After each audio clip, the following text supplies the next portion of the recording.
Hello and welcome to Talkin' Baseball Dog Day season. Unless you're a Rays fan, the top of the National League is getting nasty. Let's ride it out. Let's talk ball.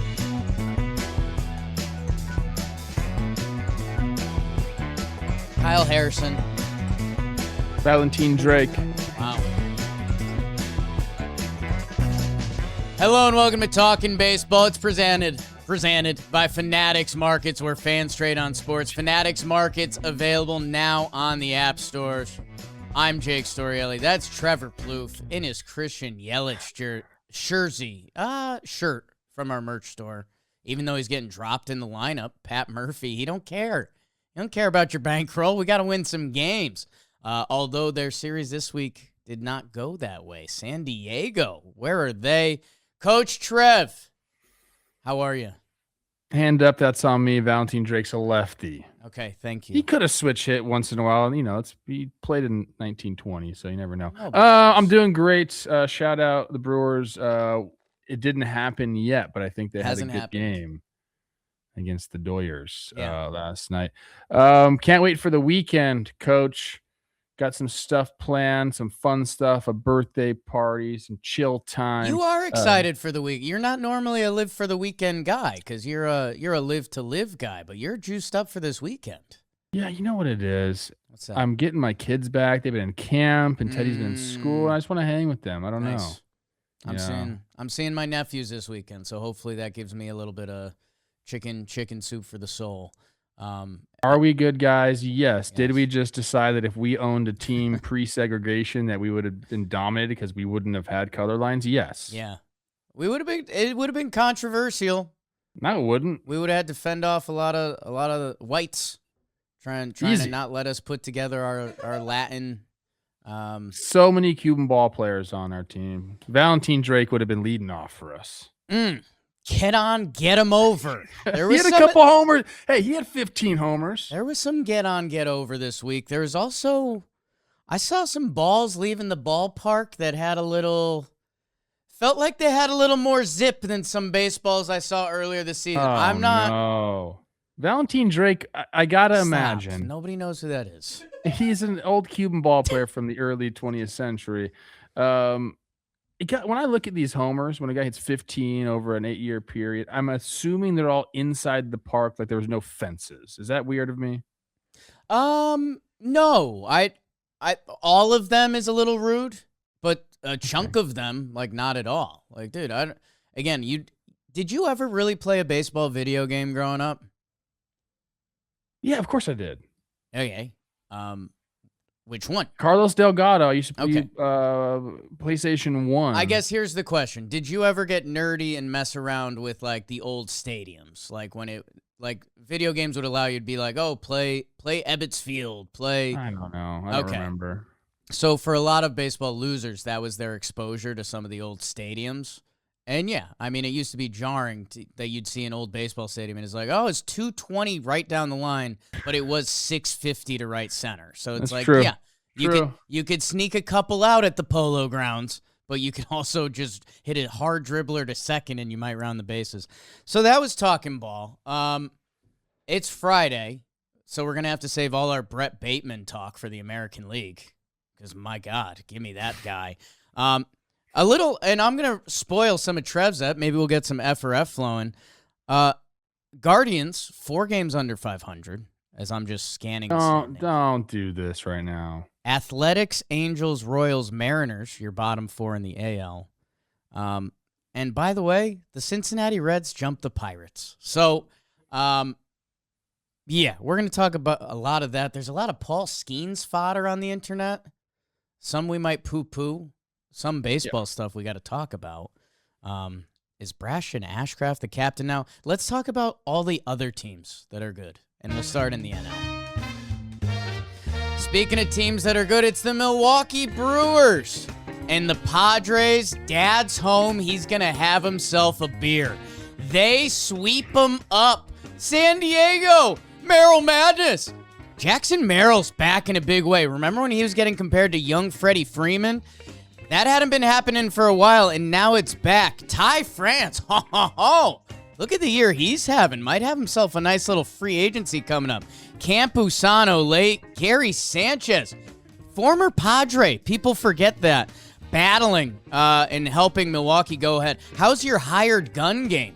Dustin May versus Robbie Ray in that final one. But the Padres win in extra innings. They get the sweep against the Milwaukee Brewers. I wonder if the Milwaukee Brewers could possibly bounce back against the Dodgers. The Phillies, they dropped 2 out of 3 to the St. Louis Cardinals. Check out where they are in the standings. Andrew Ice Cream Paint Job helps them win that first game, and a depleted bullpen battle it out to win. But then it's St. Louis Dirty Birds the rest of the way. Andre Palante sure has. And Alec Burleson in that final game. St. Louis staying alive in this season. I hope the Phillies can have some good luck in their Field of Dreams game coming up. Pirates, they played the Marlins for 3 games. The Marlins take 2 out of 3. Yuri Perez, dropped it on him. So much you might hear about him later. Little spoiler there. Griffin Conine, he's everywhere. Mr. Marlin Jr. Okay, just found his nickname. That's sick. Pirates stave off the sweep with Braxton Ashcraft on the bump. How's your complete game? Rafi Flores Jr., 2 tanks. One's a position player pitching. They don't care an arb. The Dodgers, they sweep the Royals. And look who's back. Snellagram. Hello. Might see him in October, people. You might see Scooble. You might see Muncy. You might see Shohei. They sweep the Royals. It's been late early for Kansas City. Dodgers season is basically just starting. So get ready for that. The Rockies take 2 out of 3 from the Diamondbacks. Little TBT. Oh, no, baby. What is you doing? D-backs win the first game 9-0. There's Arenado. Grand salami, I bet. But then it's rock pile the rest of the way. Sagano shoves. Kyle Karros, a young Trevor Plouffe. And then Brett Sullivan and the boys get it done to take 2 out of 3 from the Snake. Can't happen this time of year.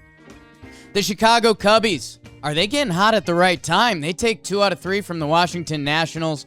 Let's see. Bregman, 3-homer game. Yep, my salsa. And then in that final game, the Nats do salvage a series. Cade Cavalli bringing it home down the stretch. And, of course, Abimelec Ortiz, Abby, they call him, 3-run home run to salvage. The Braves take 2 out of 3 from the Mets, and that's obvious. Brett Beatty grand slam. Pick to click for Keith Hernandez. So he did. Kodai Senga's first save. The ball goes to a fan. That was a fun one. And then it's Braves. Martin Perez, obviously, dropping it on the table. And then Matt Olson.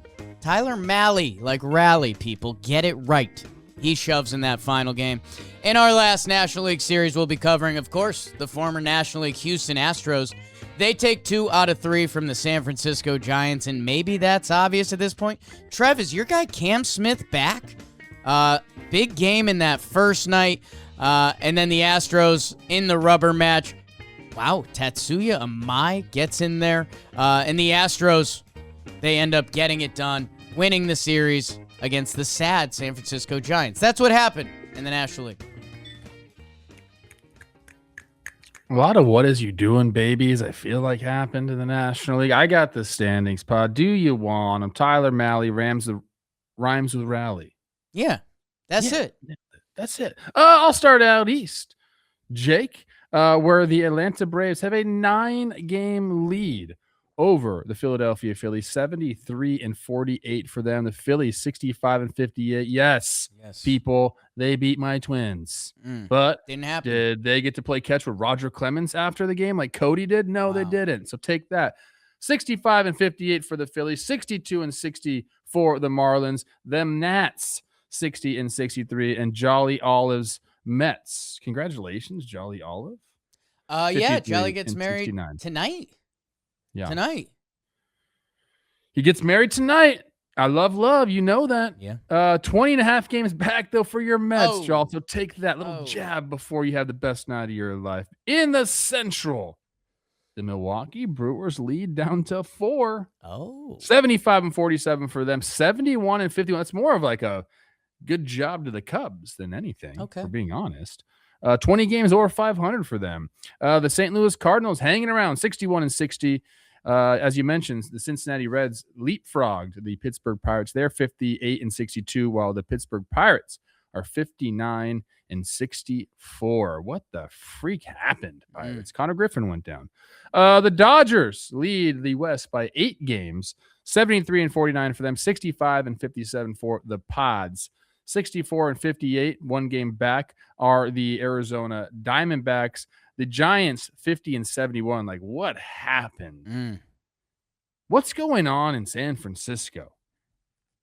Because, well, I don't want to get in the Bay Area, but you're losing teams.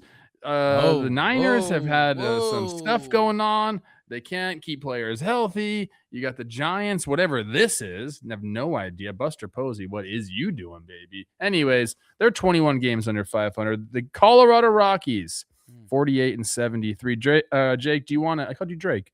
Yeah. Jake, do you want to hear the wild card standings? I need them. Need them. Neatos are the new thing for kids. In case you want to buy your nephew a toy, Neato. How you spelling that? It's insane.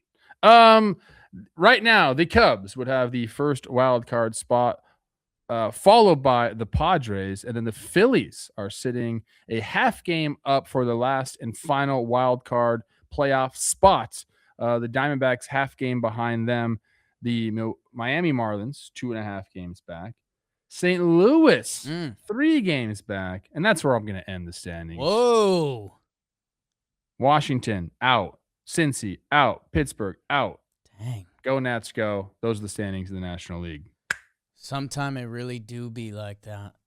What's your guy 9 think about the Niner substation thing?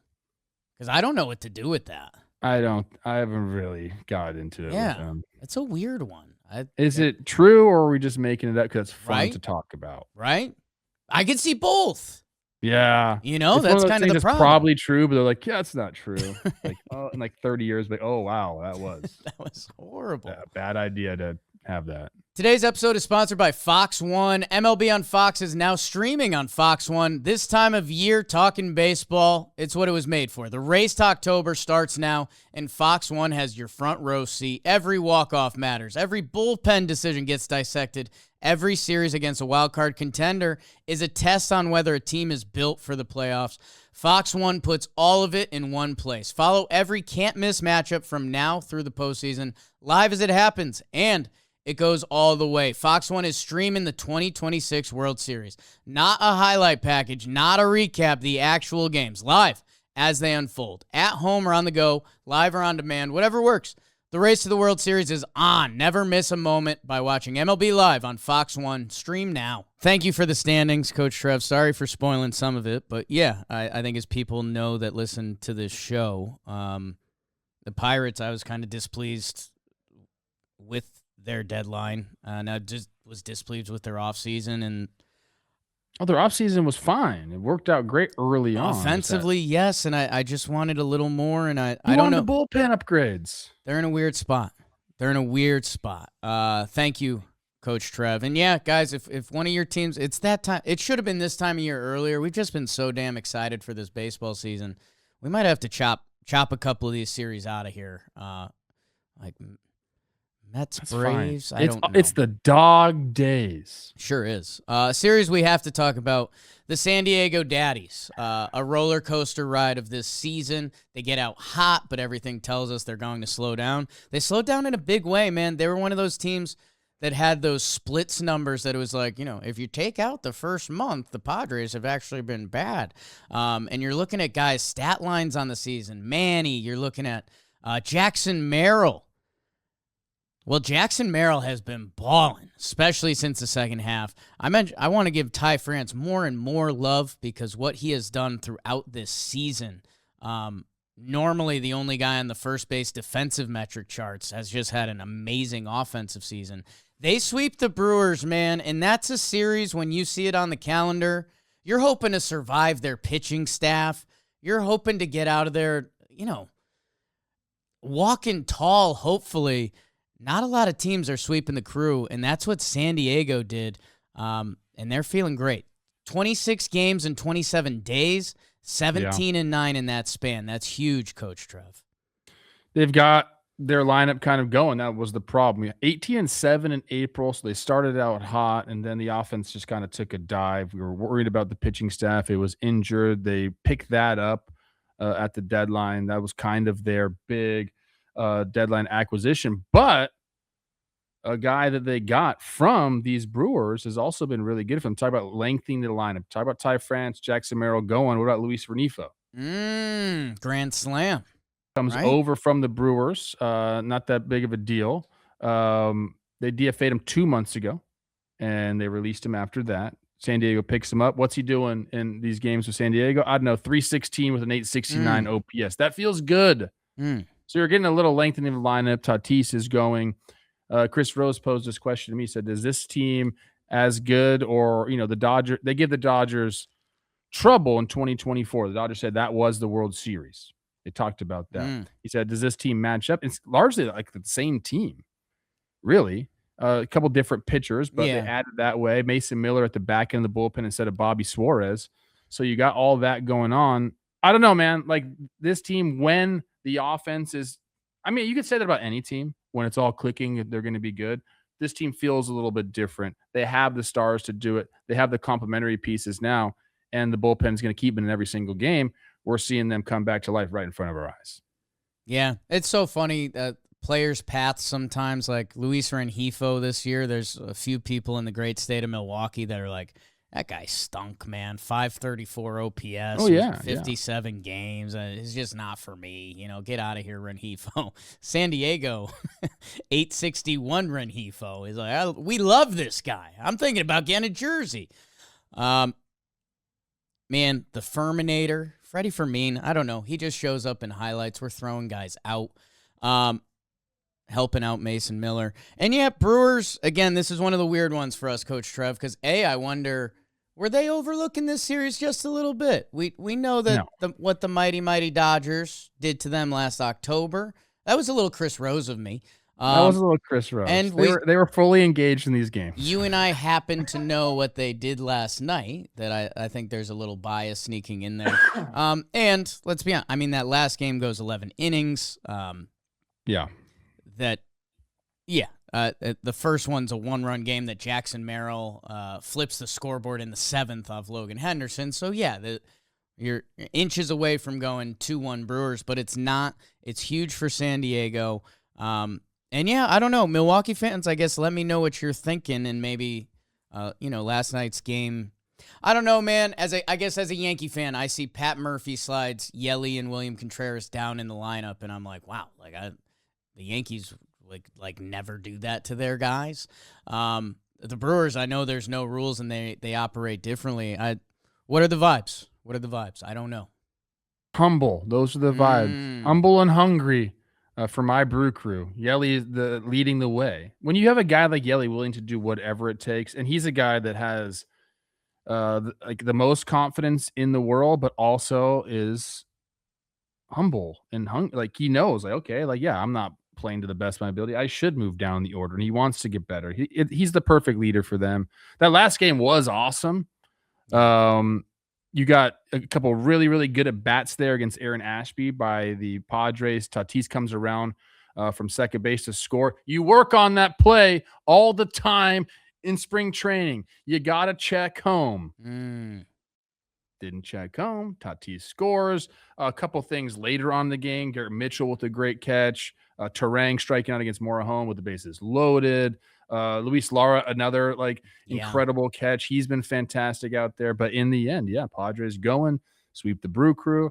And I think baseball's better when the Padres are good, people.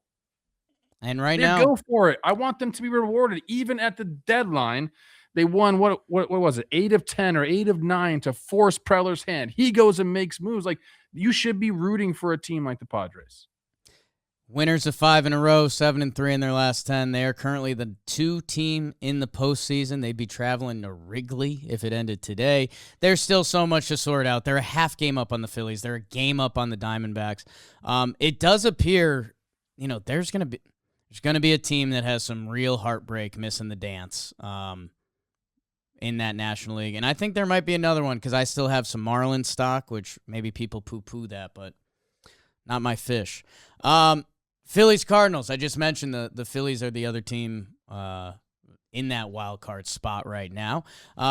Andrew Painter gives them an effort, which I was watching that game, and I was like, man, could he be a difference maker for this team that's been hunting for a fifth starter all year? Looked really solid. Wheels come off in that fifth. And then Phillies depleted bullpen.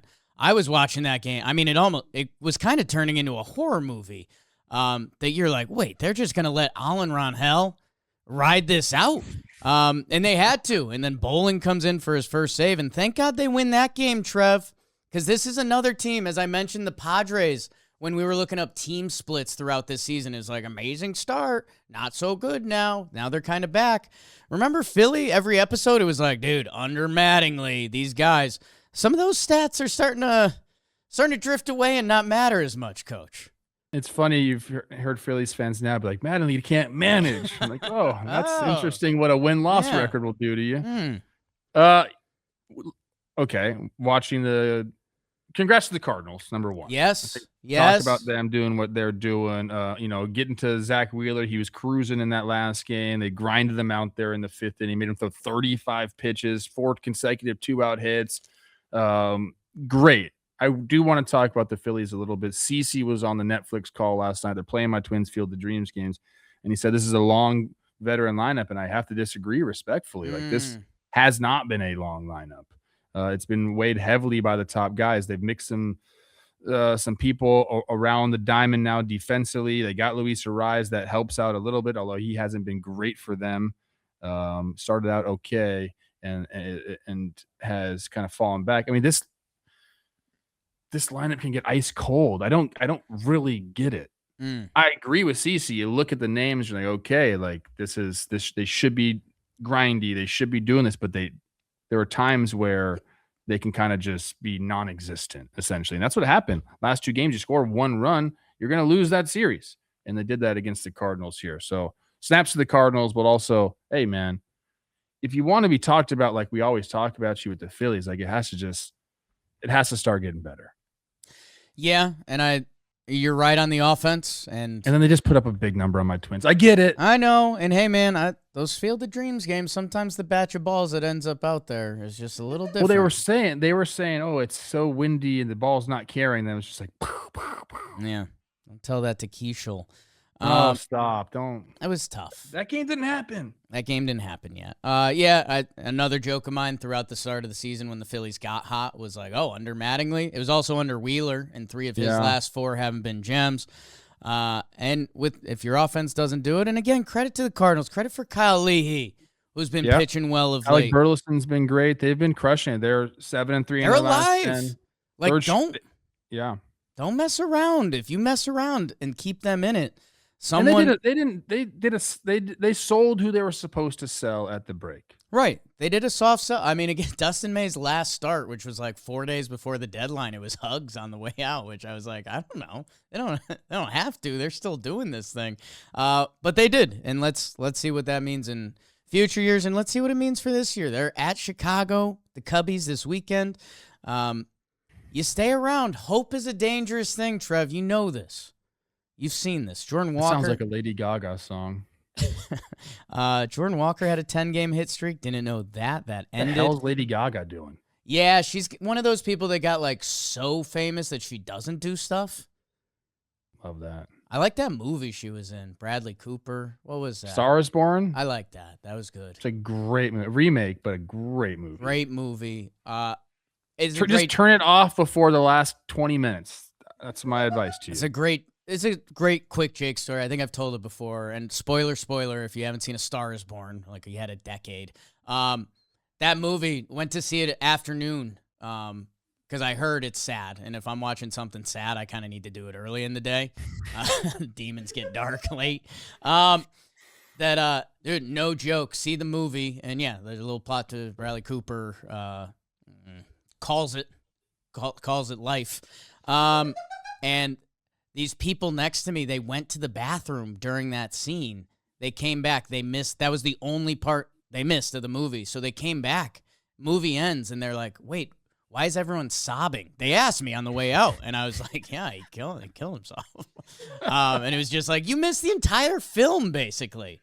What's the other? It's that movie and Blow. You just don't finish it. You just wow. you 30 minutes to go. You're done. Ford versus Ferrari. Just stop it 5 minutes before the ending. Yeah. Oh, I haven't seen that. That's a great movie too. Good to know. Go Cardinals, go! My manager of the year, Ollie Marmol. Hey now, if you like baseball, be sure to check out our biggest and best JM Baseball trivia episode yet. We got fans of all 30 MLB teams to compete to prove who knows the most ball and crown a champion. We're going to get it started with the classic game of Pinpoint Challenge. Check it out now on JM Baseball YouTube channel. Don't want to miss this one. Marlins Pirates probably doesn't have juice if we're doing clickbait. Although there's, like we said, there's a Skenes convo to be had. I don't know if that's more baseball today. I still have my Marlins stock. I'm talking about a Marlins player in a little bit. Hint, it's Yuri Perez, who goes 7 scoreless and 7 strikeouts. Yeah. That I don't know. I think you're talking some Ashcraft coming out. So do we want to do Skenes? Do we want to move past this? What do you got? A little bit Ezra Ruiz. He accounted for both runs in that first game. Little solo shot off Skenes. Popping the ball, dude.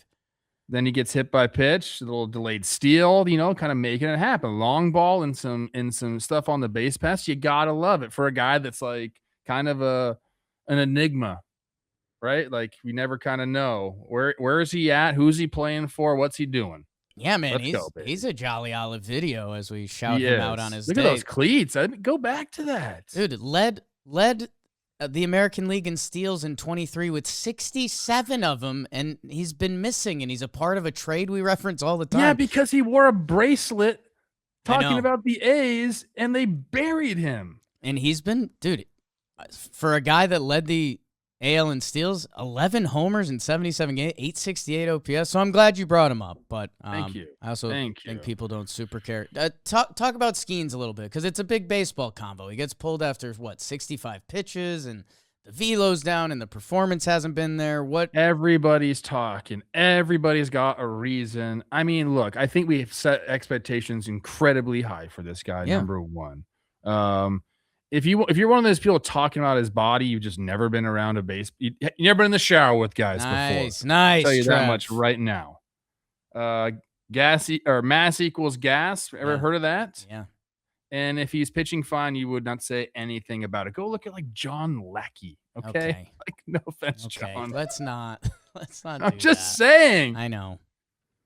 Jose Mijares. Go check him out. That body on that left. Stop naming guys' bodies. I'm just saying, let's get rid of that. I do think he's pitched a lot, and the velo being down is troubling. You call that wear and tear in the arm. You can call it mechanical. I have my old trainer, Brad Newman, shout out my guy, sent me videos saying he could fix Paul Skenes. He sees it in his mechanics. So like a lot of people trying to chip in here and figure out what's wrong. Don Kelly did say it's not an injury or else he wouldn't be pitching, which is very obvious, but I think that needs to be talked about because some people are like, oh, is he hurt? It's like, okay, if he was hurt, he would not be pitching right now. So, I mentioned on Baseball Today, hey, is it time to shut him down? Probably not. But like, could we see him not pitch in September or the end of September?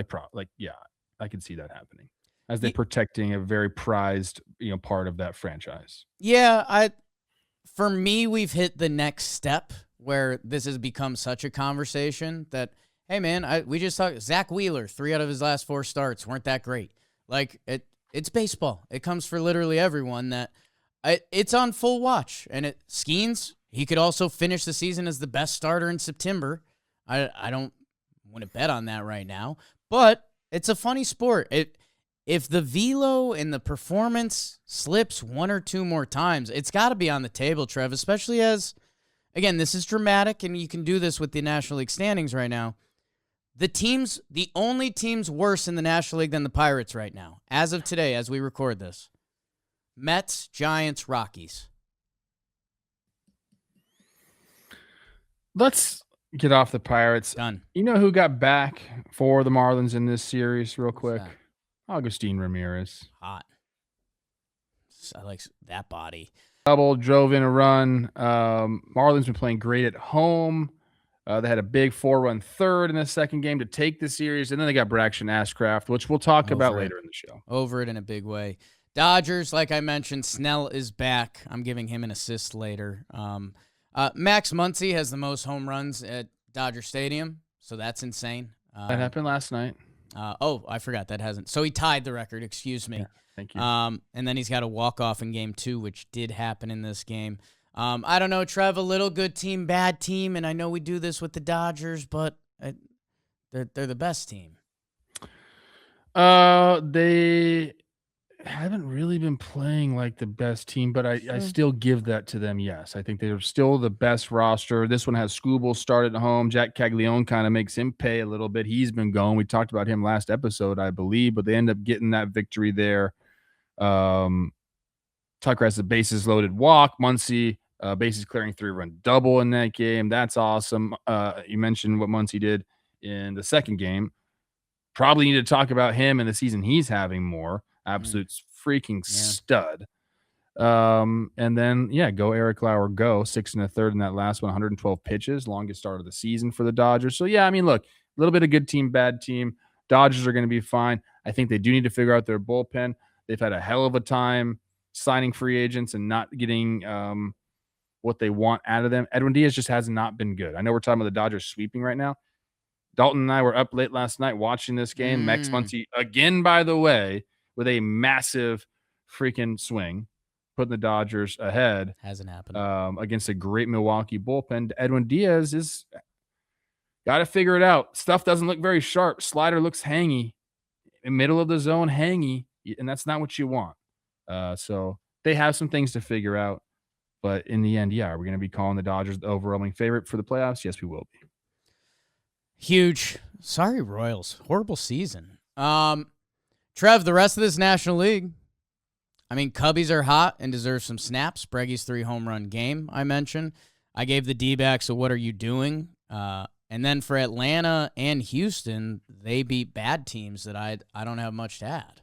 D-backs, bats went cold this series. That last game, game 3, 21 base runners. They only scored 4 runs. Had 10 walks, 11 hits, 3 for 12 runners in scoring position. That 15 people on base. That's going to be a tough one. I guess. I don't know.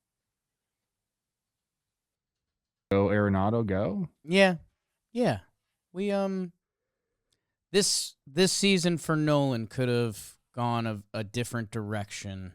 I forgot to welcome Corbin Carroll into the 100 Homer Club. Oh, welcome. Congrats, Corbin. I had no idea. That's really good for him. He cares. Let's do some AL baseball. That's a great stat. Hold on. I just saw Okay, you saw a great stat. Corbin Carroll, 100th career home run, opposite field shot in the 8th. He joins Lou Gehrig and Joe DiMaggio as the only players with 100 or more homers and 50 or more triples before their 610th career game. Dalton, you freaking dog, you. And you know what? The notes he kept surprisingly short for some reason. Dalton, the D-backs fan, as they lost to the Colorado Rockies. Carrig.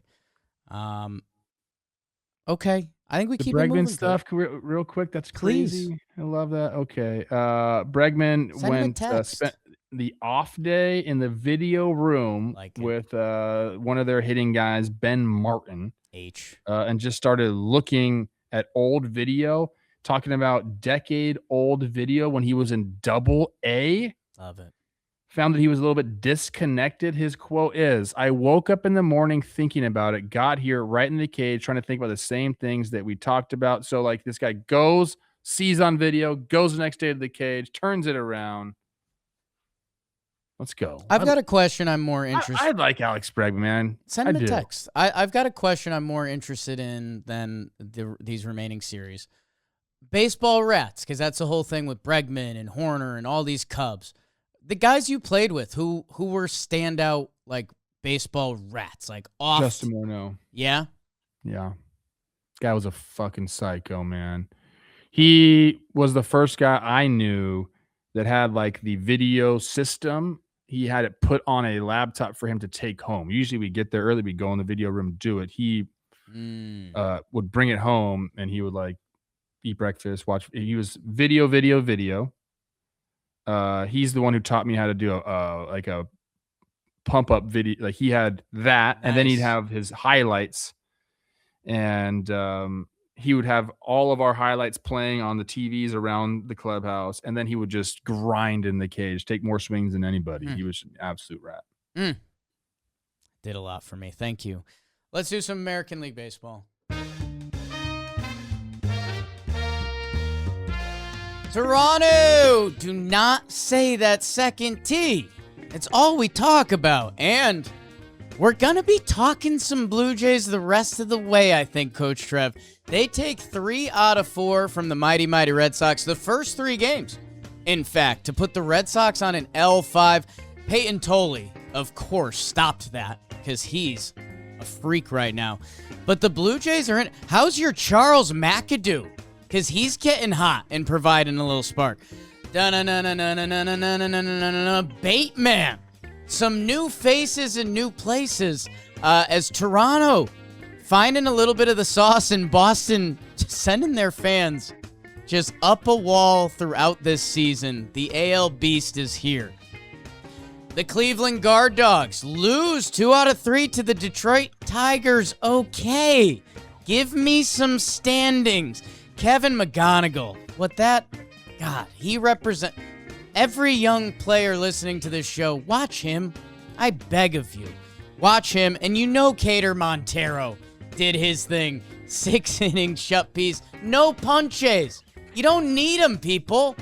Pitchers, watch Cater. Hitters, watch McGonigal. Yeah, every young pitcher, just throw 96. Tiger, I need the standings. Yankees take 2 out of 3 from Seattle. Are the Mariners dead? I don't know. They won that last game. They've got a big series this weekend. Otherwise, it was Yankees the rest of the way. The late game Yanks are getting it done. 2 comeback wins in those first 2 games. Trent Grisham shows up in a big way. Luis Garcia Jr., scouting report. It's fun. Fun player. Yankees take 2 out of 3. Twins take 2 out of 3 from Baltimore. Let's go. Dean, I like my coffee with some creamer. Trev's going to talk about him because he thinks he's hot. And 7 innings of 1-hit ball, I'll also allow it. Austin Martin, like him, Trev. He's one of my contact kings. Give me him, Nick Gonzalez. We'll just slap it around the yard all day. Sometimes. Allen Roden in 3 for 3. You know Trev's going to talk about it. Orioles, what is you doing? The Reds take 2 out of 3 from the White Sox. And boy, things got hot. Don't put it there. Sal Stewart gave you one and a thumbs up, and then you did it again. Breakdown. Inbound. Reds, they win the first game in 10 innings, 1-run game. They win the last game, 1-run game, 9-8 affair. Luis Castillo dropped it in the middle. I might be talking about him as well. 7 innings, 1 hit as they blank the Reds. The Angels take 3 out of 4 from the Texas Rangers. Rangers, I don't know, man. I don't know. They win that first game 4-1 in extras. But then it's Halos the rest of the way. Walbert Urania does it again, of course. Mike Trout with a 3 for 5 in there. I don't know. Texas, you torture me. And the Rays, what did they do, Coach Trev? They swept. They swept the Athletics, put up big runs. They averaged 10 runs per game in the 3 games, and a little bit of that Mickey Mouse ballpark. Taylor Walls, 2-homer. Liam Hicks, new face, new place. The Rays are a problem. You're going to want to hear where they are in the standings, and you're going to want to hear how many games they've won in a row, because it's 9. That's what happened in the American League. Well, I was like, I had something to say to you. Oh, yeah, Luis Garcia Jr., you guys were like, oh, we don't need him. We don't need him, though. He's going to be a bench player for us. That was your voice right there. That wasn't my voice. That wasn't my It quote. was. That was nothing. It was something like that. I do have the standings. Robin Ventura's face is just looking at me on the front of the Baseball Reference page. What are you doing, bro? Love Relax. Robin Ventura. Love Robin Ventura. It was a it was a tough day for me when I found out the Nolan Ryan headlock was Robin Ventura. I thought he was the first Mets player I thought was cool, and then he joined the Yankees, and then they were like, look at this highlight. And I was like, oh, shoot. Robin Ventura got the business from Nolan Ryan. I know. It's tough when it happens in front of the whole world. Yeah. Rob, while Trev does the standings, can you find Robin Ventura getting beat up by Nolan Ryan? It's an all-time baseball video. Tim Anderson just retired, and he's like, that's another one that's going to be up there. I feel bad for guys. You're going to lose a fight. Dude, I'm undefeated in my fights. Right. But hopefully I would never want to have a fight again. Congrats on a great career, Tim Anderson. I also don't want to be in another fight. Once you cross that line, you're just like, no. You need to get in a few. Yes. That's absolutely. My take is young men, you need to scrap a little bit. Football helps, but you need to get hit. You don't need to hit somebody necessarily, but you need to get hit, I think. That's my true. Oh, man. Maybe not that many times. Here's a headlock, and here's 6 uppercuts from the guy who threw the ball the hardest in the sport ever. I have the standings. Yeah. The Tampa Bay Rays, I'm going to be talking about them a little bit later. 74-46. That is the best record in baseball percentage-wise? Yes. Yes, it is. Yes? Wow. Yeah. Wow. They have a 6.5 game lead with how many games left? Like 40 games left, something like that. It's getting tight. Over your Yanks. Yes. Who are 68-53. One more for that 69. Nice. Okay, that's weird. I just said that. Boston, 65-56. Nice. A little bit of a roller coaster season for the Red Sox. But they're fine. They're doing it. How about Toronto? You don't have to be that good in the American League. That's the secret. They're not that good, but they're close to a playoff spot. 59-64 for them. 58-63 for the Baltimore Birds. In the Central, White Sox still leading the way, kid. 62-58. They're 2.5 games up on who? Jack Flaherty's team. Oh. 60-61 for the Detroit Tigers. Minnesota, 60-63. They're 3.5 back there, but closer in the wild card. Guardians, 59-63. Kansas City Royals, oh my goodness, 49-73 for them. Don't be wasting Bobby Witt Jr.'s career. Fair. Don't be doing that. Trade him to the Twins. Out west, 62-60 for the Houston Astros. We used to call them inevitable, then had 1 year where they didn't make the playoffs, and then we forgot about their inevitability. They're still here, 2 games up on the Texas Rangers, who are 60-62. Seattle Mariners, I call it a love-hate relationship that I have with you, but I think I just hate you right now. Just no love. I'm trying. I've given you all of my love. That's a Led Zeppelin song. Go check it out. 57-65 for them. 48-74 for Swilly's Angels, and 47-74 for who's A's? Who roots for the A's right now? I'm not really sure. Dallas Braden does. It was his birthday. Happy belated birthday. Happy birthday, Dallas. In the American League wild card, your Yanks got the first spot. Good for you guys. That's awesome. Yeah. Boston Red Sox with the second spot, and the Detroit Tigers, who sold at the deadline, are 60-61, a half game up for the last wild card spot. Texas right behind, Minnesota at 1, Cleveland at 1.5, Toronto at 2, Baltimore at 2, and even the hated Mariners are 3.5 games back. Those are the standings in the American League. Simply marvelous. Are we going to talk about this year like for the next decade? Like, do you remember 2026 when you didn't even have to be good? The last year baseball was ever played is how we'll talk Might about be. it, you know? Might be. Yeah, so we'll have to. I am loathing the day that we have to start talking labor. Whew. I think you and me, I think we book a flight to Colombia. Yeah,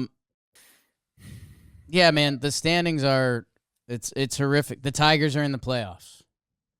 They've been playing well, though. I'm not mad at them. I'm not either. And Trev, they're heading the right way. Before we do CBA stuff, who are the teams fighting for the best record in baseball? It's the Rays and the Brewers. Nobody wants to have that combo. We talked about this a little bit. Detroit I believe they still have the best run differential. Yes. Which that's a stat I hate in the American League. Yes. Their expected win-loss, their Pythagorean theorem win-loss. I don't mess with that. Okay, remember that this team is 60-61. Their expected win-loss is 70-51. I don't get it. Yeah, I mean, it's just a run differential, I think, should be used as a compass of where the team can be heading. And that's where Detroit is heading. The nerds got on me a little bit. I mean that with the... We like nerds. I hate when you say nerds. And I just so said you it. can You're say rubbing it. off You on can me. say, No. yeah, I've been rubbing off on you. It's like they always talk about, well, if we simulated this season 1,000 times, more likely than not, this would be the record. I'm like, all right. I'm all in on the simulation. I got a great one going right now. Great sim really for crushing you. my sim. Great sim. But we're not in. My sim character is debating turning off the game and starting over. That is such a we lie. went the wrong way. I got another dumb question for you. Fuck this episode. Tigers. Pythagorean theorem record. Let's say that the Tigers were 69-53 or whatever it is. They were the second team in the American League right now. They'd have a bye in the postseason. Would they have traded Skubal? Oh shit! No, they couldn't. Right? No, the public outrage would have been too much for Harris. He nailed it. He is so happy all of this happened. Yeah, this is his sweet spot. Gave them the chance. They didn't do it. Yeah. Forced my hand to trade. Oh, and now we're competing. Yeah, you're right. That is like a GM's Infinity Stone. Look what I did. That just, I don't know. If they get to the dance, which I think they are, they might even get a bye in the first round of the playoffs, which is insane because right now the White Sox have it. So if they catch them, Chase Mydroth thinks differently. Yeah, White Sox kiddies this weekend, people. Buckle up. Today's episode is sponsored by Gusto. Every baseball team has a front office so the players can focus on the game. Gusto does that for small business owners. Gusto is an online payroll and benefits software built for small businesses. It's all in one, remote friendly, incredibly easy to use so you can pay, hire, onboard, and support your team from anywhere. Beyond payroll, you get health benefits, 401k, commuter benefits, options for nearly every budget. Hit a tough HR situation, you get direct access to certified HR experts trusted by over 500,000 small businesses. Try Gusto today at gusto.com/talkin. Get 3 months free when you run your first payroll. That's 3 months free payroll. Gusto.com/talkin. Let's do a little bit of this AL baseball. I think it starts with the Blue Jays and Red Sox. That's where we started. The Red Sox that were streaking, they had an undefeated July. They then put up an L5, and part of that is from the Toronto Blue Jays, who, as I talked about, they did a buy-sell deadline. They're 2 games out of the postseason. So they're in this dance. They're fighting for their life. It's definitely they can't slip up, but they haven't slipped up. And they've got some new guys contributing. And they've got hope, which if they can keep winning, they got 2 series with the Yanks coming up in their next 3. They dominated the Yankees last year. The defending AL champs that are a drop ball away still have hope. They still have hope. They do. The first game this series was the 4th out. They win it 2-1. Red Sox get that 1 run on a weird play where they didn't know how many outs there were. Check out Jimmy's breakdown on it. It's a 15-minute masterpiece. I did not know that rule. Okay. I appreciate it. Makes your sense when it gets explained where it's like they didn't, if you didn't know what happened, I guess we can get into it just quickly. First and third, 1 out. The scoreboard put 2 outs on the Jumbotron. It was the first pitch of the next at bat. Hits a ball into center field. Runners run for the Red Sox like it's 2 outs. So the runner on third crosses home plate. They throw it to first base to double up, inning over. Everyone's like, what the heck is going on? So because they didn't challenge the run at third base, they call it a timing play. So you have to act like that run scored before the third out was made, which it technically did if you can't challenge it. So even though there was 0 tag, everyone saw in the building they couldn't challenge it because they had left the field. It becomes what they call fourth out timing play. Didn't know I never saw it happen, Coach, in my life. Yeah, I'm again simple brain over here. It would make a lot more sense to me if the tag up was involved for the runner on third, but you have to envision it like he did tag up because they didn't challenge it. You have to be able to appeal that. The umpires don't call it automatically. Okay. It's weird. I know. Yeah. It seems like it's a force out, so it shouldn't happen. It should almost be like a double play in my mind, but that's not what it is. So, yeah. Okay. Anyways, shout out Brett Bateman. I don't know if you're talking about him later. I'm not. He's if you don't know, they got him in the Cubs deal for Gossman. He's been playing some center field. I did a little dive on him today. Was having a really nice year in AAA, and again, that Cubs team that's got a loaded team. It didn't seem like they had a path for him, so that's who they get. One of the guys they get for Gossman, and he's provided a nice spark for the Blue Jays. Yeah, in the second game, RBI double, RBI single. John Snyder, I think this is a great quote. You never know when you're going to find a dude. It's a handful of games, but he has the potential of both his skills and the way he thinks, the way he can adjust to be pretty damn good. That's if your manager says that about you, pretty stoked. Boom. Who was Miles Straw just yelling at? I forget. Ooh, good question. Because I can picture it. Was it a pitcher? It was a pitcher, yes. It's always a pitcher. Was it this series? I think it was. Zach Wheeler. Rob says previous Oh, yeah, year. for being off of the mound. Yes. Off of the mound. So he's ornery right now. They all are. He has a nice 8th inning double off Seth Martinez for a little insurance run in that game, too. Blue Jays win that one. They win the third game, 5-run 8th inning for them. Gotta love that. You get just kind of like small ball. You get intentional walk to Jimenez. You walk Clement to force it a run. Springer hits a sac fly, and then Miles Straw comes up again for them in that third game. So you're playing a little bit of this like pass the baton Blue Jays offense. You gotta love that. He's just mad right now. Zach Wheeler got him in his bag. And then it was Peyton Tolley in Game 4 because he's electric. Yeah. I have really come around on Peyton Tolley. Peyton Tolley's last 2 starts can basically go with anybody's last 2 starts this season. And, 20 on the season, it's an amazing rookie year, and it feels like he's peaking, which, hey, if these Red Sox make the dance, every year we talk about who's taking the pill and, how well are they pitching right now. Savage, obviously a different story last year, but, if the Sox make the dance and that guy is pitching, you don't want to see it right now because nobody knows what to do with it.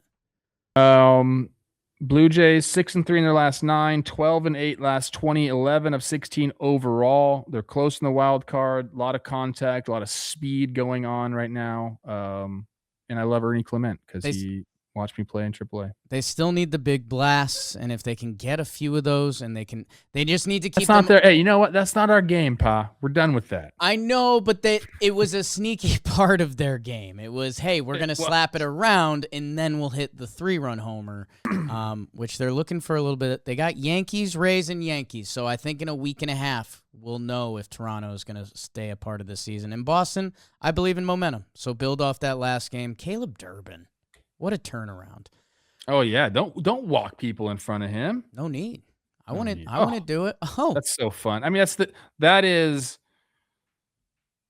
the ultimate AB. Someone walked in front of you and you hit a fucking grand slam. Look at this guy. I mean, that's cloud 9 right there. It's my body. That's my body playing Major League Baseball.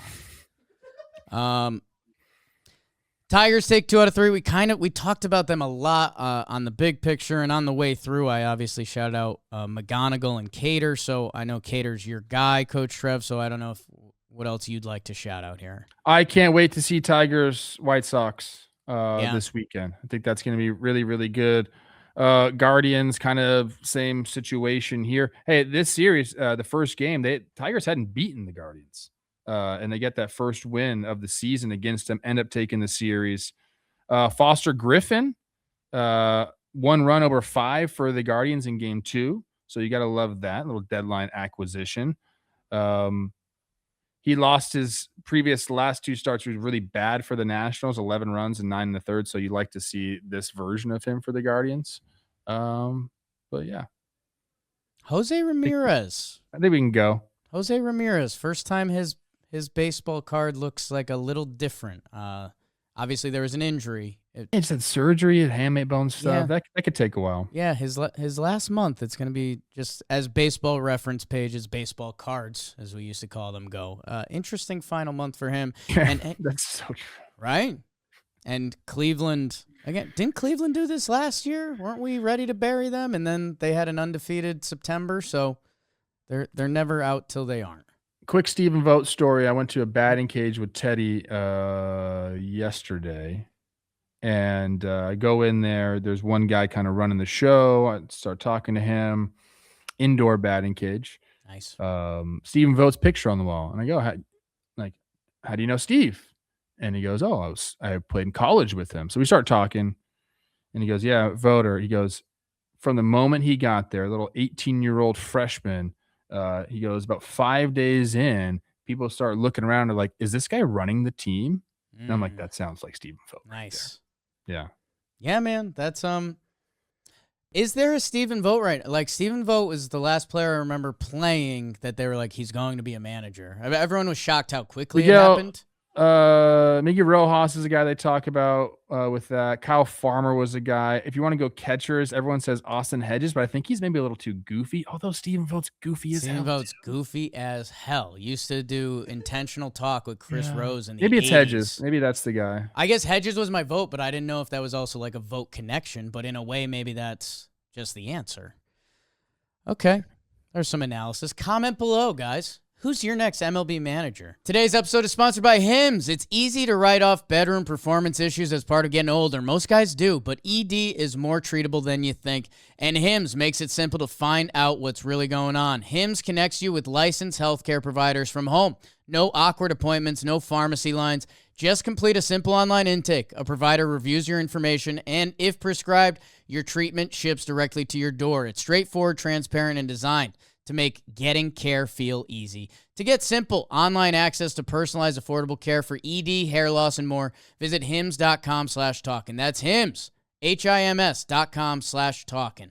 Not available in all 50 states. Prescription required. See website for details, restrictions, and important safety information. Sildenafil is a generic version of Viagra. Viagra is a registered trademark of Viatris Specialty LLC. Hims is not affiliated with or endorsed by Viatris. Go Yankees, Mariners, and I'll do Twins. Go. I don't even want to talk about it. Mariners are a little bit sad sacks right now. Yanks had a great comeback on the year. They're still not hitting it all. Like, again, that obviously they put up 10 runs in that second game, but they get shut out in the last game, and they were pretty close in the first one.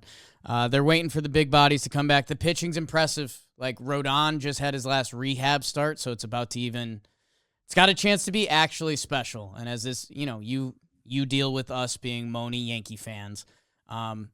There's a chance if Judge can come back and look like Judge that like the hype can be real, especially in this American League.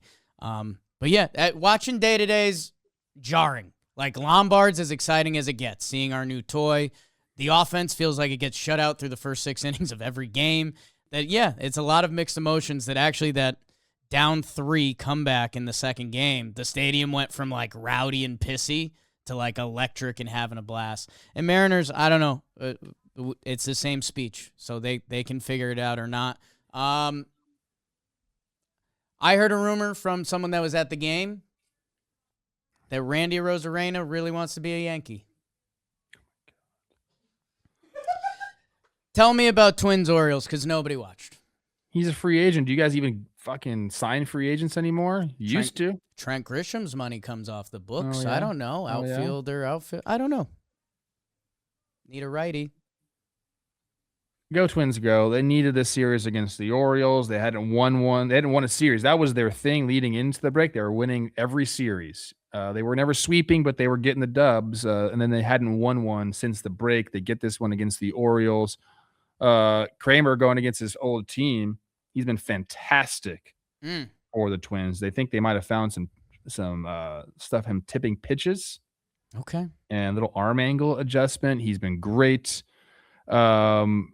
Second game, Bailey Ober kind of gets bit by the long ball, which can happen. He's been fine. He's kind of returned to the we're going to give you a chance when I'm on the mound type of guy, Bailey Ober. He's fun to watch. If you haven't watched him pitch, he throws 88 miles an hour, and he's 6'10", whatever the hell he is. The nightmare. And then it's a Royce Lewis game, game 3. Him and Alan Roden. Big game, but Royce he's back for the Twins. He's hitting in the middle of the lineup. He's looked great. And I'm very happy for him because he took his medicine, went down to AAA, kind of had he dominated in AAA, got his confidence back, and has been, he came up with batting bottom of the lineup, but he's worked his way now batting 3rd, 4th, depending on the day.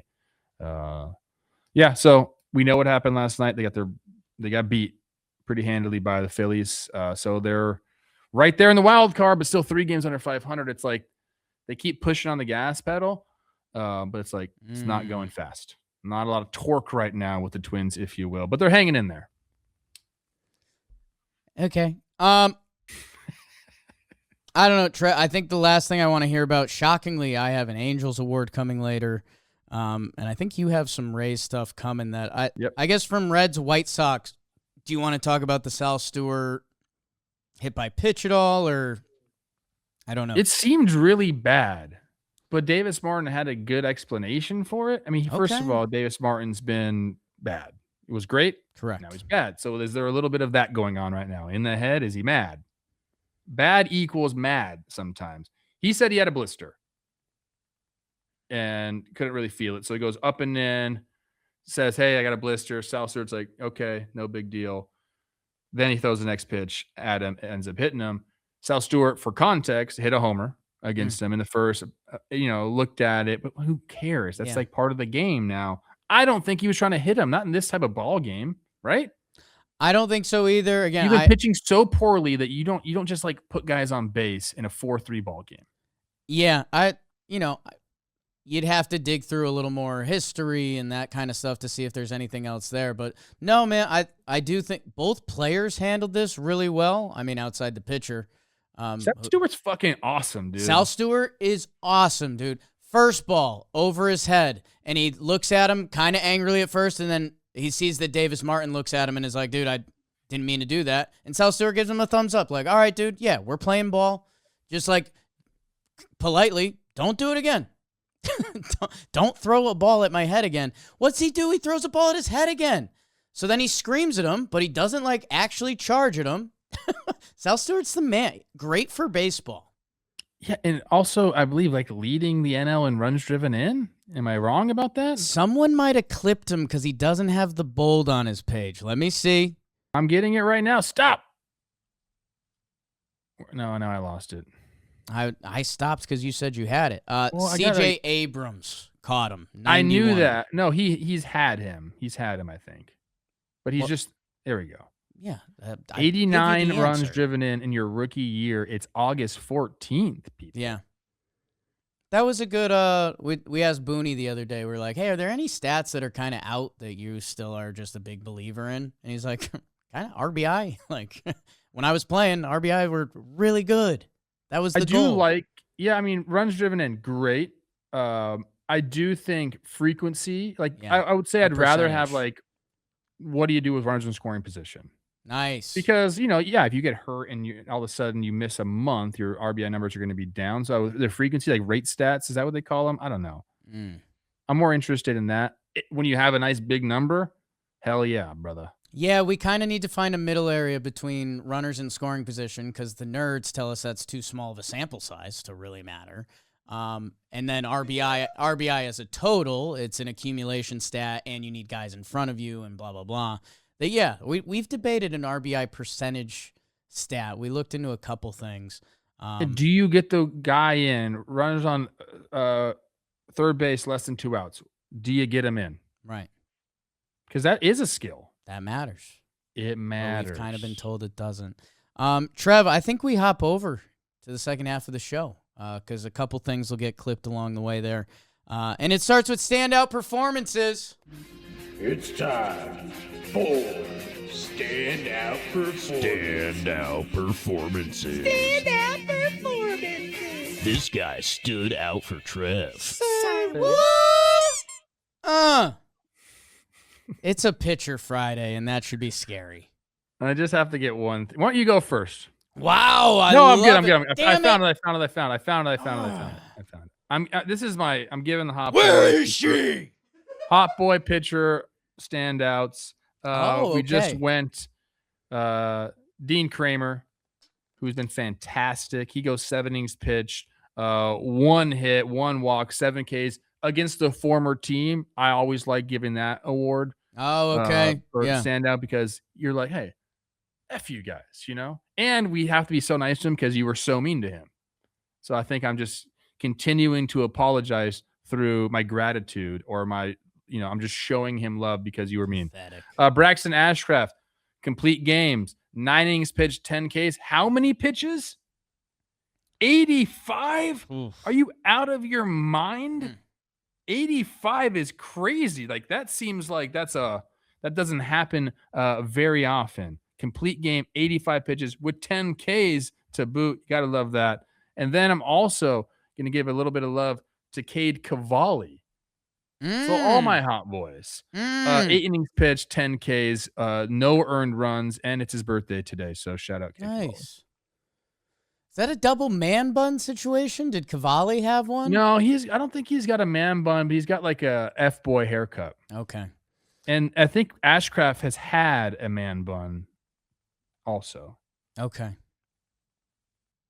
So wait, did you just give it to 3 pitchers? Yeah. Cheese and biscuits. Yeah, ever heard of that?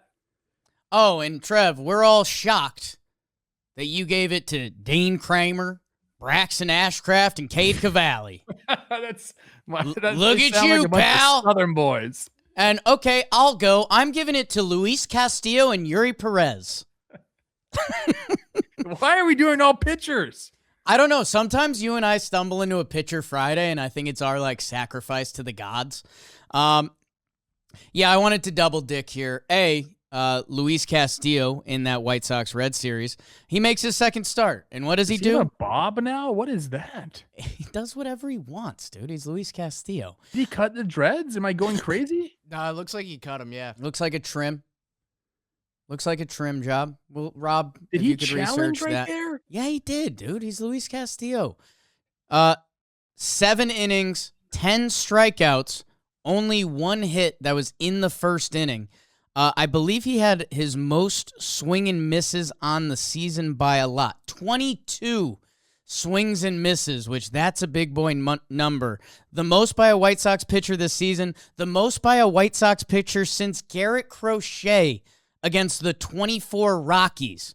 Go check out what that team did. Go check out what Crochet has done.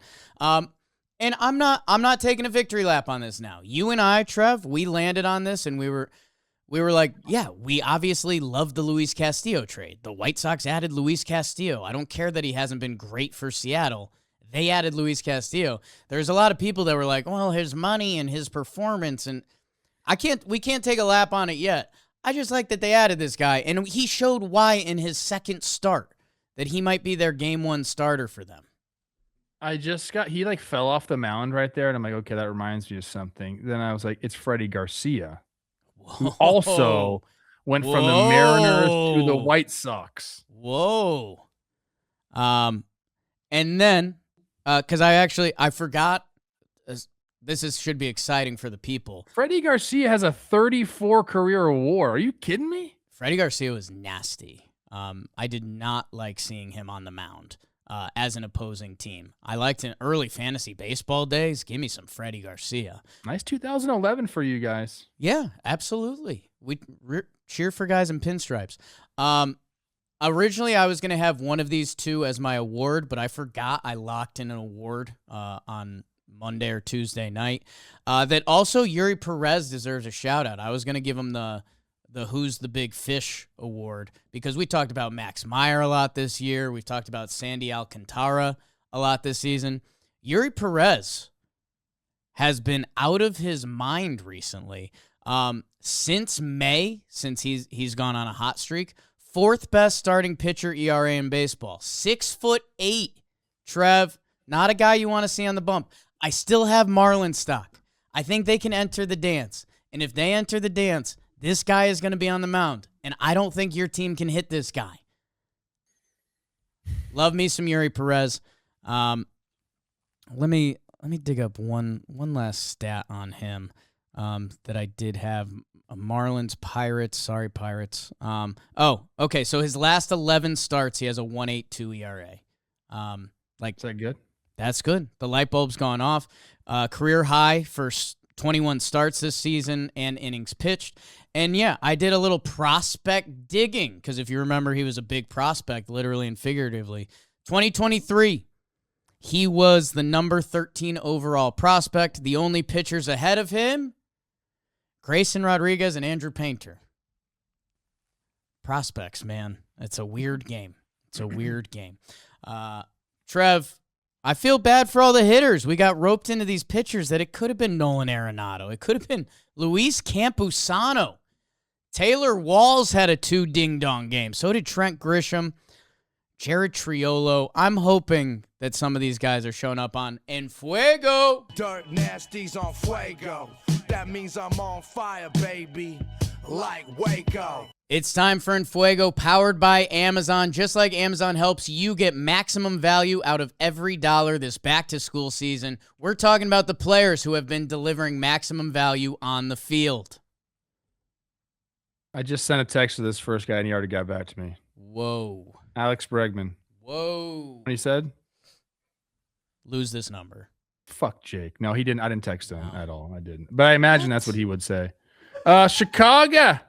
Alex Bregman, 5 for 10 in the series. 4 of those bad boys were Jimmy Jacks. 8 runs driven in a 3-homer game on Wednesday. Became the first player in Cubs history to walk twice or more in a 3-homer game. So love that for him. Bregman and Dansby Swanson became the first NL teammates since runs driven in became an official stat in 1920. To each have a 3-homer, 7 RBI game in the same season. Wow. Couple guys playing left side of the infield. Gotta love that. I had a bartender last night. I went to Peddler's Fork with Robbie, and he's a big Cubs fan and says he listens to our show. So shout out. Thank you. Yandy Diaz, 6 for 14, 429 average, 2 homers, 4 runs driven in for the Rays. He'd been struggling a little bit, and now he's kind of back in the fold. Rays. You're going to hear a lot more about them later. Mike Trout. Hello, Mike. 7 for 15, 4 runs driven in, posted back-to-back 3-hit games for the first time since he did 3 straight. May 4th through the 6th in 2018. Back-to-back 3-hit games is nice. Yeah. Real nice. And he hosted a bunch of people at his new golf course, Trout National. You and I were not part of that. God, we're a step away, Trev. We're a step away. Close. Soon. You know Joe Mauer's in the CAP program? I didn't know that. Yeah, he is. Okay. I mean, Joe, put a good word in for me one time. Be nice. Zach Geloff, shout out. And you guys have not been seen in the same room together either. 5 for 12, a double, 2 homers, 3 runs driven in. This was his first 3 games since coming off of the IL, Jake. Hadn't played since July 9th due to his right knee injury. Comes back, has a nice series to start. Love that for Zach. You made it on En Fuego. Congratulations. How about for the week, though? Because this is where you really want to be on. Jack Caglione, your guy. Definitely have seen you and him in the same room together. 12 for 24, 3 doubles, 3 homers, 3 runs driven in. One of them against Scooble. Got to love that. Trent Grisham, Yankee for life. 9 for 24, 4 doubles, 3 homers, 7 runs driven in. Abimelec Ortiz. Okay. 7 for 18, 3 homers, 7 runs driven in. Abimelec. Abimelec. I got to find out more about this guy. Yeah, the pronunciation's on there. It's tough for me. The acento's on the B. Listed 5'10", 230. Okay. 4 homers in 11 games this season. Hit .389 with 3 homers and 7 runs driven in during that homestand. Jackson Merrill, we've been talking about him. 8 for 23, 3 homers, 8 runs driven in since the break. 25 runs driven in, leads all of Major League Baseball. Also, since the break, only 2 players in Major League Baseball have a .340 average or a 1. OPS. It's Jackson Merrill and who? Jacob Young, a couple Young. guys that can go get it. Okay. How about Josh Bell, though? Yeah. Also, you and him in the same room, no doubt about it. He's a big boy. Yeah. 10 for 28, 2 homers, 7 runs driven in. He's been on a heater, both sides of the plate. Got a funny swing, but gets the barrel to the ball. And when he does, look out because he's got power, Jake. And those guys, that's who's in Fuego. Thanks to our partners at Amazon. Shop back to school at Amazon and spend less on your kids. Josh Bell, that's another good baseball card to bring up, man. Just a 113 career OPS plus. Just every year. He's got that one 2019. A couple guys have those 2019 outlier years. Otherwise, he's just been steady. Some switch hitting contributions. And I've heard, and I believe you can confirm, all-time nice guy. Josh Bell? Yeah. Great guy. Great guy. Like all-world guy. Originally, I've shared this before, that was the scouting report. My Auntie Rhea and Uncle Rick, who go to the Pittsburgh Pirates spring training games when he was coming up, befriended his parents. Pretty nice. Nobody cares, Jake. Let's do the sad part of the show. We do batters who are struggling and guys who are hurt. Hey, man, you've been struggling lately. It's time to pick it up! This great game comes for everyone. And on the week, it starts with two amazing catchers, Dylan Dingler and William Contreras, both in 1 for 25s. Golly, that's nuts. Contreras dropped in the lineup because it's Pat Murphy's world. We just live in it. I'll bank on all those guys ending up on Fuego before the year ends. JJ Bleday, trade rumors, stays in Cincy, 1 for 22. JT Realmuto had the best month of 2026 in July, and now he's in a 2 for 21. New Yankee, Elliot Ramos is in a 4 for 36. Has a little bit of a bad case of the groundouts right now. That'll change. Dalton Varsho, new face, new place. 25% of his swings in play on pitches 95 miles per hour or greater this season. That's the lowest in his American League. Spencer Horwitz, nice guy. Like him, 5 for 36. Struggling with the inside ball. We got drills for that. And then Wyatt Langford, 5 for 42. That's a 119 batting average. So, hey, again, some studs on this list. We'll get them off struggling and on to Fuego. The IL, worst segment of the show. Nathan Eovaldi, right elbow. Uh-oh. Do not like that. Devin Williams, right shoulder fatigue, hoping for 2 to 3 weeks. Don't like that. Daniel Susak, out for the season, left knee. Hate that. Kyle Stowers, left hammy, 3 to 4 weeks. That could be tight. Jamison Tyone, right forearm scare. Hopefully it stays a scare, 2 to 3 weeks minimum. Riley Green, right hammy. That could be big for Detroit going forward. Kyle Caro's concussion, we hate that. James Outman, the same.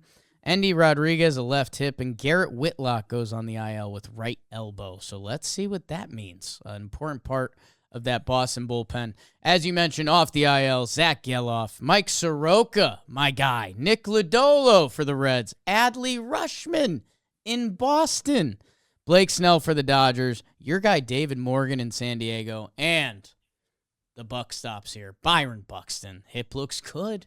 Running hard. Let's start everyone's weekend the right way. Awards! Does it get better than Kelsey Wingard? I don't think it does. I just got word that she's not going to be there for our next warehouse tournament. Yeah, the sideline reporter is going to freak you out a little bit. I already know who it is because he reached out to me. Yeah. We'll see how that goes. Yeah, because he's also I think, a coach for us, and he was debating playing yesterday as we were at the warehouse.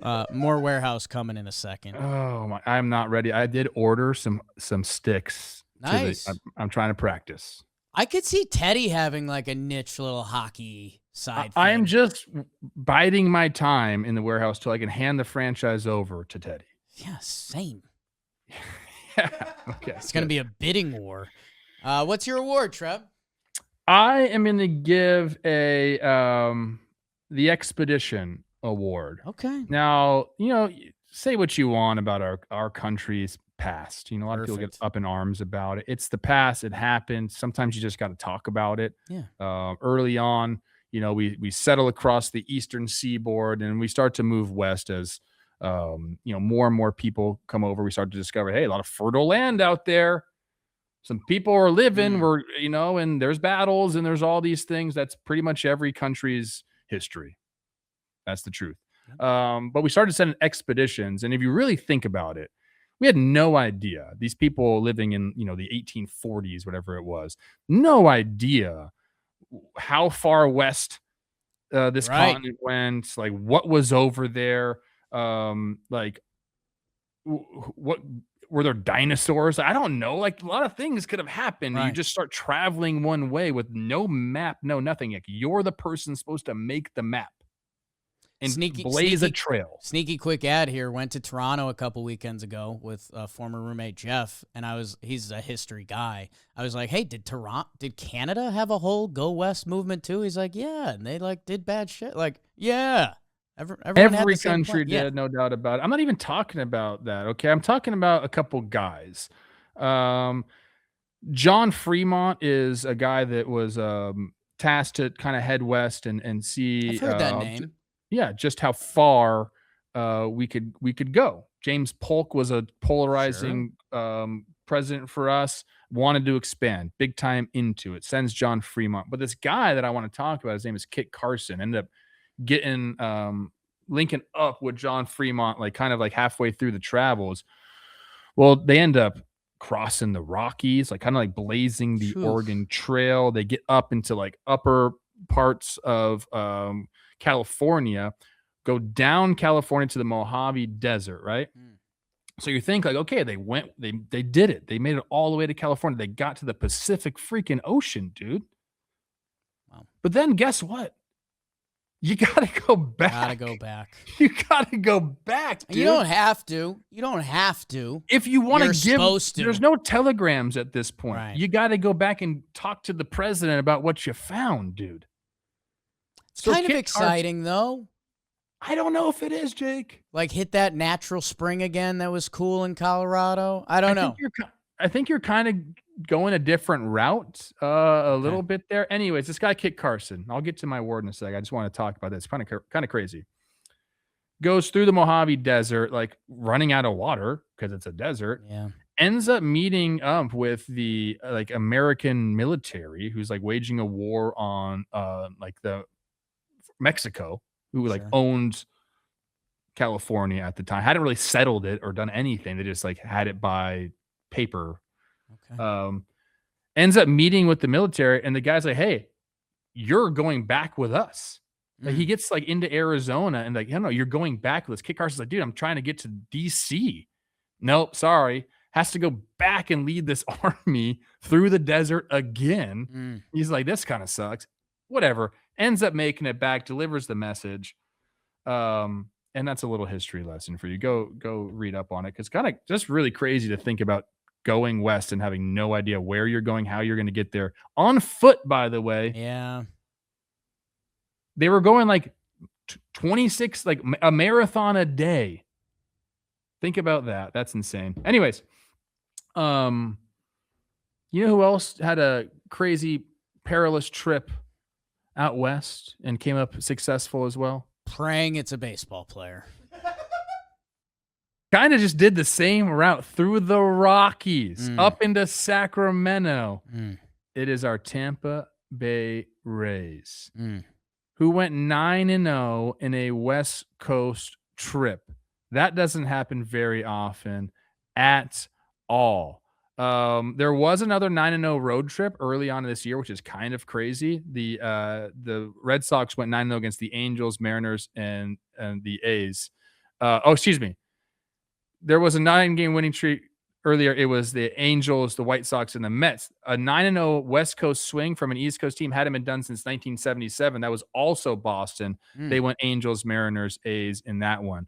But the Rays are just playing insane baseball now. And a lot of people this one guy said to me on YouTube, he left a comment on our baseball today. He goes, how come all the media says nobody talks about the Rays enough and then doesn't talk about the Rays? I'm like, that makes a lot of sense. We always say that. We are the media. We should be talking about the Rays. Hence why I'm giving this award. Now, they made some a big trade deadline acquisitions, went out and got fastball Freddie, who like started to look good in his second start towards the end. They believe they got more in him. Tyler Wells is a guy that came over, solidifying the bullpen. Liam Hicks has elongated the lineup. But the way they're doing it, we used to talk about the Rays the way we talk about the freaking Brewers. Yeah. They can beat you in a bunch of different ways. Yes, we have a top-heavy kind of like power of the lineup there. As we mentioned, Yandy Diaz starting going again. Yandy, Jonathan Aranda, Junior Canero. That's awesome. You bring in Luis Ariz. Excuse me, not Luis Ariz. We wanted them to bring Luis Ariz.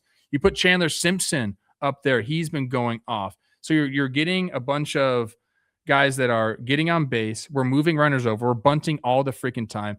We're hitting sack flies. We're essentially we're passing the baton in this offense. They're playing incredible defense. We're talking about their bullpen being great, the starting pitching being great. This is a formidable team that we're just not giving enough credit to. We're not. A 9-0 road trip. And I don't put a ton of stock into going west on an East Coast trip. Like, what does that matter, dude? Like, you're young. I would strongly disagree with you. I think that little I never had a problem with that. You have a problem going west. Like, the time zone affects you? I think a little bit. I genuinely do. I think that little extra travel, I think your body is playing 10 p.m. games instead of 7 p.m. games. I think it matters. Insane. You're young and have all the adrenaline in the world. You're playing a game where millions of dollars are at stake. I think your body just takes over for you. That's my here's a crazy stat for the Rays.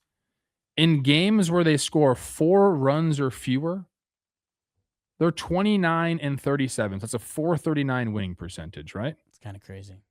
The other 29 teams in baseball, when they score 4 runs or fewer, you want to guess what the winning percentage is? 348. 285. Woo! That right there, winning those types of games is how you have the best record in baseball. It's why we should be talking about them. They lead Major League Baseball in 2-out hitting. They hit 268 with a 762 OPS. On this trip with 2 outs, they went 36 for 112. That's 321 average, a 1 OPS on this trip. Like, this is a team that does things in a different way. They're fun. We used to talk about them in such not lustful is not the right word I'm looking for, but we yearned for more teams to play like the Rays. Rays are doing it. We need to get back to that. This is the coaching tree. It came from the Rays. The front office tree. It came from the Rays. They're doing it again. They are formidable. They're not some punchy little team that's surprising everyone. This is a team that wants to beat the shit out of you. And you know what? It's not all about big slugs. Sometimes they're going to jiu-jitsu your ass and submit you on the mat as well. It's Kit Carson. It's Kevin Cash. Expedition Award goes to the Tampa Bay Rays. Nobody better to bring that to us. Got fired up right there a little bit. You sure did. People should go check out Chandler Simpson's splits. He's been playing out of his dome. And yeah, man, all this talk, catchers don't get traded, and it's so rare if they do. Like, well, Liam Hicks got traded, and since he's gone, he's been 1-dotting for them in 8 games. Like, that matters. Victor Mesa Jr. providing some pop and some defense for them. You're right, man. They're kind of nasty. They show up at the ballpark, and they want to kick your ass. And not a lot of teams can keep up that energy. But they do. And yeah, the talking Yankee land right now is like, can we catch those guys? They got a 4-game set with them, the second last series of the year. And I don't know. Because the Rays control it. And they're good, man. Like, it's tough to picture the way they play, the way they pitch, the way they defend. It's tough to picture that slipping up. I know a lot of stuff happens in this sport. They're really good. We talk about the Phillies. To your point right there. Now, they can go ice cold as an offense, and they don't really have the speed and the contact to overcome that. Like, if they're not hitting homers or getting the big hit, they are not winning. This teams like this, through 162. Now, I know it gets different in the playoffs. You need to bop in the playoffs. I understand that. But through 162, teams like this are always, the Brewers are another shining example of it as well. But this is the OG Brewers, people. Don't forget that. Oh, that Brewers-Rays World Series. The cuts to Manfred in the stands. Crying. Just bawling his eyes out. Oh, my God. Baseball is back. Trev, that was about a 13-minute award and history lesson. So was that really proud. I don't know if it was close. It was close. Well done, Rob. I got 14 minutes. Wow. Started at 1:15. Incredible. I was like, wow, this is going to be a tight ep. Then you dropped it on him, and I'm glad you did. I'll be a little high and tight, and it's where these awards somehow started. I'm going to give out the C in the Warehouse Award. You mentioned we have our warehouse. If you're someone who's never checked it out, you should. It's just a really fun thing. Chris Rose in the booth, Peter Moylan for Blitzball. We do floorball hockey. That's coming up. We're filming that. We do a version of cricket, ball and play. That's a ton of fun. We just had our Blitzball finale drop. Go check it out. It's amazing content. The time and effort that our editors and social team and Jimmy and everyone puts into it. It's a one-of-one place, and it's just a magical little thing we got going on. Chris Rose had to leave because there was a snowstorm coming, so I hopped in the booth for the final call. Top comment is my final line. I don't know. Some people said they're going to remember it forever. Wish I was on the field playing. Anyways, Dalton Feely, our stats guy on the field. Trev, it's a modern version of wiffle ball, blitzball. If maybe you've seen it, maybe you haven't. And yeah, it's cool to see, and it's been part of our company now for a while. And yeah, we're starting to see there's a couple guys in the league that grew up playing blitzball, and the first one to make it was Wade Meckler. And I remember I was like, who the hell is this guy? Who the hell is Wade Meckler playing for the Giants? And some of these blitzball guys we follow, they were like, oh my God, a blitzball player made it to the majors. Here's this guy. Think about this. This guy played so much baseball that he went to Oregon State, baseball powerhouse. He went to, gets drafted, plays pro ball, makes it through the minor leagues, makes it to the majors. This guy loves baseball so much. He was also playing blitzball in his spare time. Hey, I've got some extra minutes. Why don't me and the boys fire up some blitzball? That's how much this guy loves ball. 5'9", $190. He got called up with the Giants in 2023. Didn't go great. Guess what? He got called up by the Halos this year. In 64 games, he's hitting .303, a .371 on base, a .776 OPS. That's a 123 OPS plus. And he put on a show the other night. Bring up the robbery, Bob, and put the broadcast audio. Yep. Seager with a high fly ball to right. Meckler moves back for it. He's out near the wall, and it is caught! Meckler got it! The Mech strikes again! You cannot contain the Mech. The Mech is the man. Play by the Mech. Up and over the wall. Brings it back. Just incredible. The look on the reliever's face, whose ass he saved, I think that was Saucedo, who just saw his ERA instead of going up, 11 points. It goes down a decimal point. This was a 1-1 game in the 7th. The Texas Rangers trying to make the postseason. And here's the Mech robbing $300 million World Series MVP, Corey Seager, jumping over the wall in L.A., which you can't tell if it's a home run or not, which that kills the robbery a little bit. We need to change that. But MF and Wade Meckler out here is just grinding and putting up a really nice season, 26 years old. I don't know, man. He's got a feeling of one of these like Brock Holt types that could just stick around and contribute for a long time in the major leagues. Because here's what I do know. If he's going to have a chance to play, I think Wade Meckler's going to play. Because the dude, while grinding to become a pro baseball player, was out there playing blitzball in the backyard. Shout out Wade Meckler. I mean, when you spend 2 full years, you debut in 2023, then you spend 2 full years in the minor leagues. A lot of guys start to give up and like, yeah, okay, I don't know am I going to be a career minor league guy? I'm not really sure. Then he gets his chance here and still like decently young, 26. 26. Who knows, man? Getting a chance with the Angels, putting this up. Keep going, big dog. I love stories like this. Love it. I do too. Go check out Wade Meckler. Go check out our warehouse games. Go check out the championship game and everything we do there. And thank you guys so much. I hope your team wins this weekend. I really do. Unless they're playing my team. We'll see you guys Monday. Heart of the dog days. Who do the Yankees got? My Yankees, they're playing the Blue Jays. It's a big AL East couple weeks. The Rays have Orioles, Jays, Orioles, the Yankees. So AL East could have some shuffling coming up. Was Joe Mauer using my glove to play catch with his son yesterday at the Field of Dreams game? Yes, he was. Roger Clemens and Cody. That's on Monday. It's on Monday.